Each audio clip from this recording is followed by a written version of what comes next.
looks so white. This is a disaster and should be burned.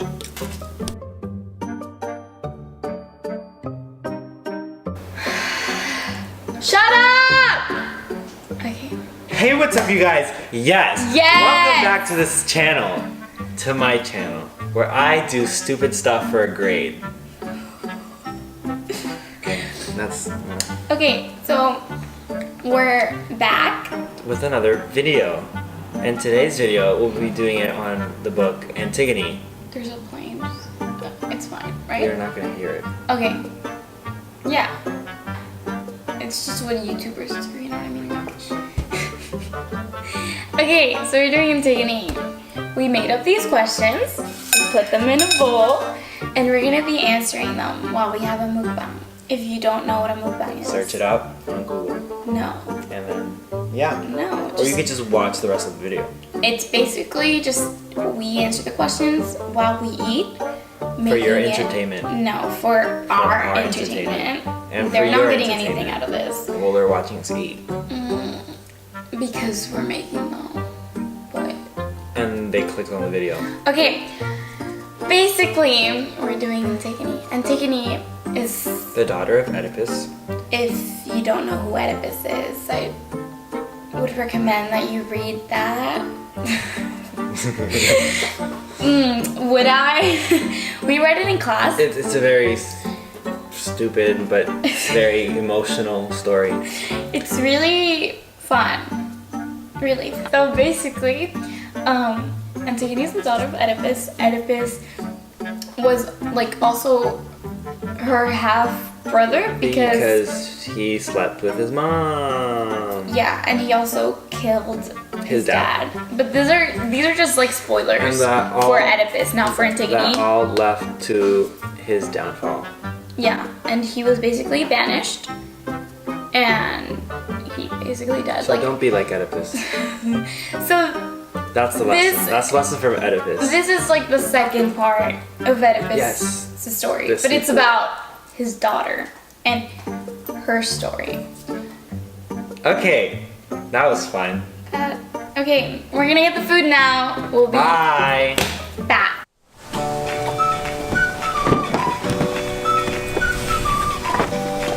¿Y por qué no dejas esa cámara, hijo?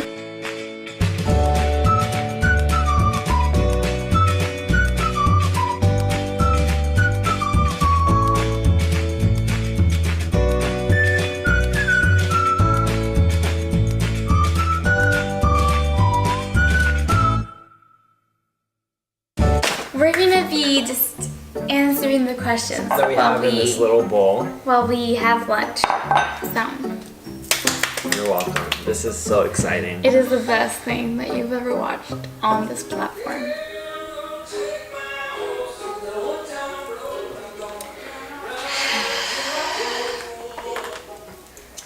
It's fine. That was fun. Okay. Again. It's so fun. ¡Estamos grabando! Stop screaming. Just letting them know. First question. Would you describe Antigone as a feminist? What do you have to say about that, Esther? I think that she is a feminist because, well, we can't give too much away, but the fact that she defies what people in the play want her to do, and she kind of just goes with whatever she wants to do, and that's just feminist trait, especially during that time when it wasn't really a thing, you know what I mean? Yeah. Good. How does the story of Antigone relate to the story of Oedipus? So like we mentioned before, Oedipus was Antigone's half-brother as well as father.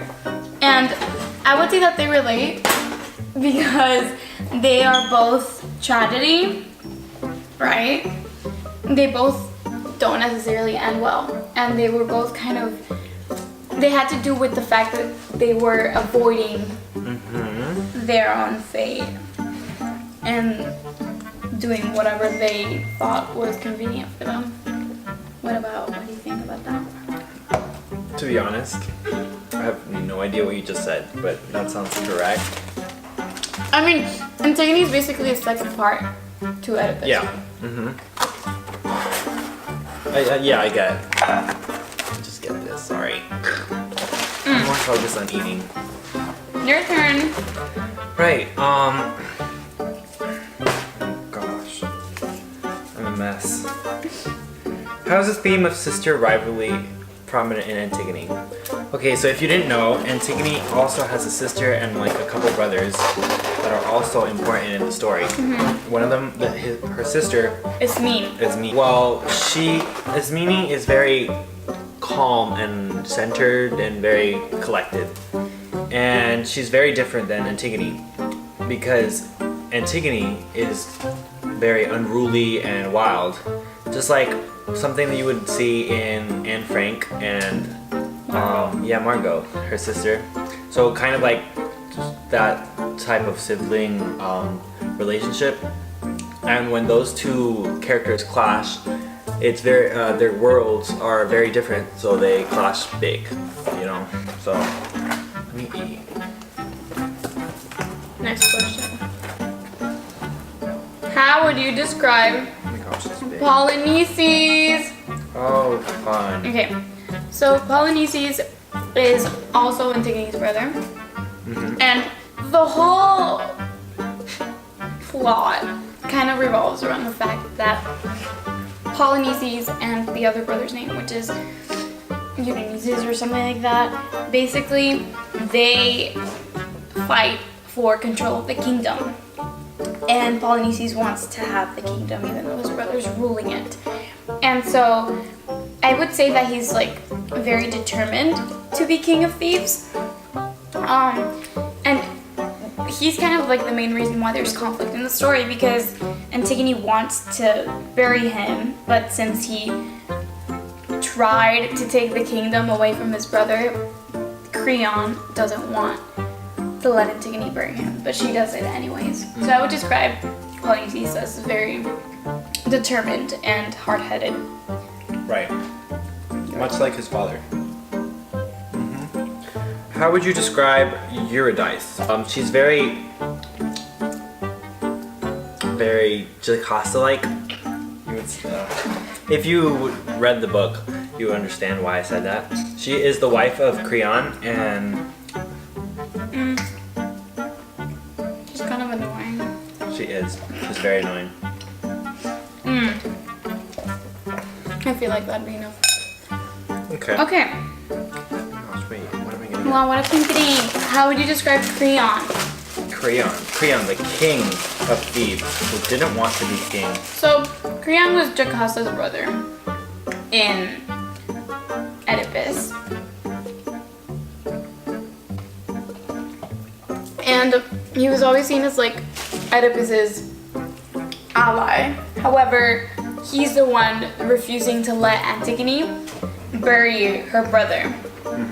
So that just kind of proves that like after Oedipus leaves, he's kind of not a nice person. Because everything goes wrong in his life. Yeah. I mean, And he's mad. Like, her he didn't wanna sister be king. killed herself because of Oedipus. I understand why you'd be mad. You know? Like, Oedipus, his nephew and brother-in-law, killed his brother-in-law and his sister, basically. And made him the king, which he didn't want to Yeah, he's now king of thieves because Oedipus' sons died. Both of them died in Crow. be. Yeah. I'm forgetting to like get questions because I'm eating. What is the setting of the story of Antigone? So the setting of the story of Antigone takes all place in Thebes, just like the story before in Oedipus. But this is when Oedipus had been banished because he had banished himself by saying that whoever killed the previous king would be banished, so he did that to himself. Yeah. So it takes place in the same place with much of the same characters, except they're much wiser, I guess. So it's still the kingdom of thieves, just like in Oedipus. Okay. Yeah, this is really good. What is that? Okay, what type of literary work is Antigone? Antigone is a play, Okay. and I don't want it. Okay, Antigone's a play. It was supposed to be like tragedies because in that time in Greece, they used to do a lot of Tragedy and comedy plays. exactly, and they would do a lot of things with the hubris, which is the fatal flaw of someone, right? Yeah. So it has a lot to do with the historical time because it's obviously Thebes. The Kingdom of Thebes is supposed to be found in Greece, Exactly. but it is a play. So, your turn. What is the role of the chorus in Antigone? Okay. The chorus is basically the Kingdom of Thebes, like the entire Kingdom of Thebes that are not the actual characters. So when you're reading this, you're seeing like what the people of the kingdom are actually thinking, which in response is also like guiding the reader What do you mean? to be thinking. Yeah, this is right back there. I mean, the chorus also gives a lot of insight to what will happen in the story. They do, yeah. But it's they basically summarized everything that's happened, and they kind of basically- foreshadow what's gonna happen next. it's basically if you yourself were in the story and what you would be saying. Yeah, so I feel like the chorus does have a big role in the story. What is the conflict in Antigone? So I kind of already, Ripped it. I dropped the question. Oops. Okay, well, I kind of already went into like what the conflict is in Antigone. It's basically the fact that Creon won't let Antigone marry Polynices. Because he was being mean. Yeah. So all of the fact that she defies him and does what he doesn't want her to do kind of leads to the downfall of Antigone herself and other characters in the story. So I feel like the conflict would be Antigone and Creon because Creon isn't letting her marry. Right. And then it all leads to destruction. It's all downfall from Yeah. that moment. Since the moment Oedipus became king, he just ruined everything. Damn, that's so weird. Okay. Your turn. Is this like close wrap? I think so. Because I'm covered in like sauce and stuff. How's the theme of gender roles prominent in Antigone? This was like the other question, the first question that we had about like how Antigone is a feminist. And in the role, Creon believes that women are like the background characters of life, basically. That they Jocasta was a background character in the other story. yeah, basically because they didn't really have any say in everything that was going on. It was only like the men. Antigone kind of changes that because it's basically her story. Like, I mean, the name, the title is literally her name. Well, yeah. So in this play, we see the woman transition to a more main character. Uh-huh. So I feel like that's the gender roles theme. Yeah. Okay, next question. What is an example of a literary device in Antigone? So I would say that a very just basic example that we find both in Antigone and in Oedipus would be the chorus doing the foreshadowing. I spilled on my shirt. Continue. Sorry.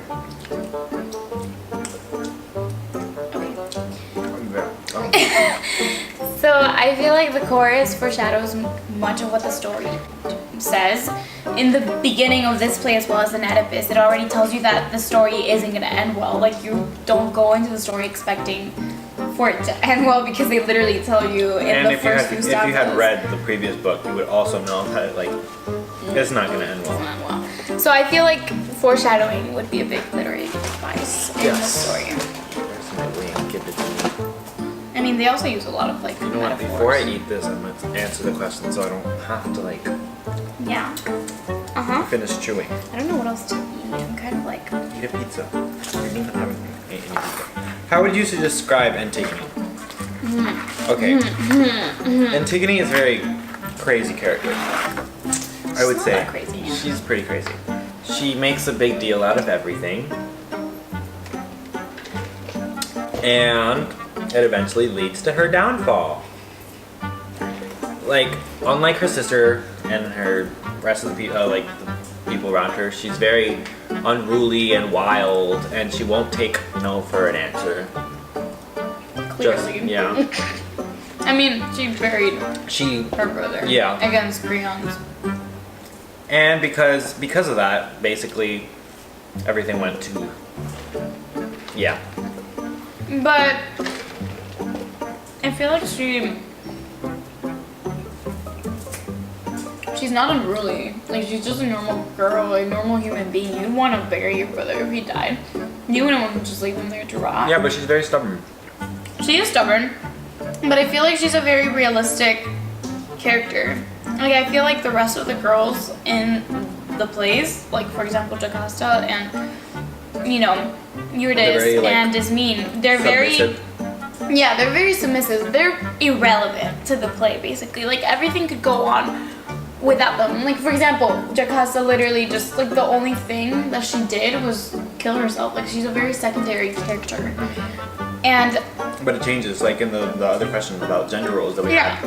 so I feel like Antigone is kind of like a refreshing role because we see a woman be a main role on the play. That's wonderful. Yes. Go on. Yeah.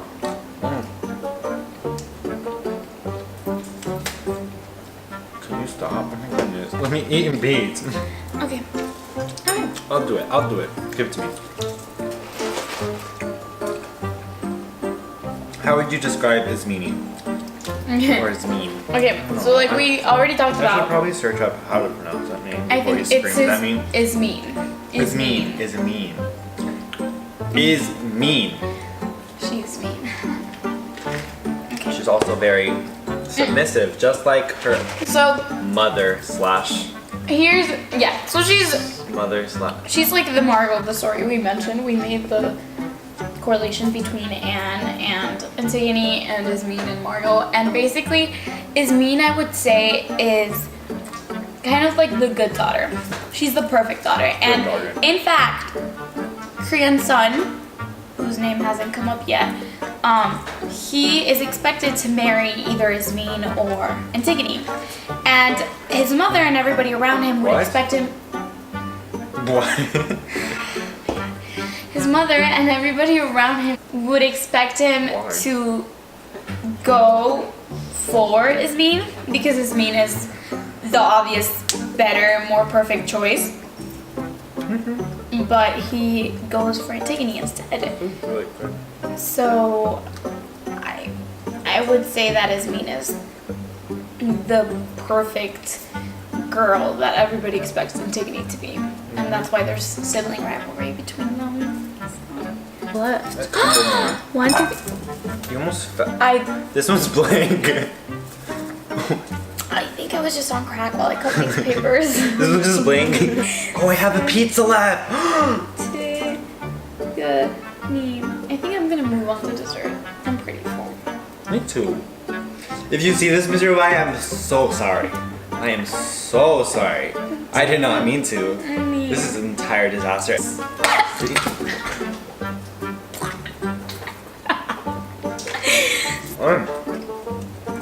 One question left.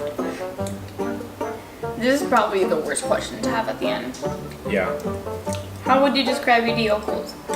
That's please. E.D. Oakley's. Please. He's the guy that I keep forgetting about because he's kind of like, Irrelevant. yeah. There you go. He's the other son of Oedipus that fights with Polyneices. And He dies also, right? Yeah. That's sad. they die. They're stupid. No, okay. They die. He dies fighting his brother. Exactly. So they both want to be king, but both of them end up dead. But like Antigone, basically the reason why Aeolus is buried but Polyneices is not allowed to be buried is because Polyneices used foreign soldiers to help him take over Right. this guy's kingdom, mediocres. So Creon basically buries him, but not fully. And Creon obviously hates his family, like I would. Because they're all weird and they're all crazy and they don't deserve to live.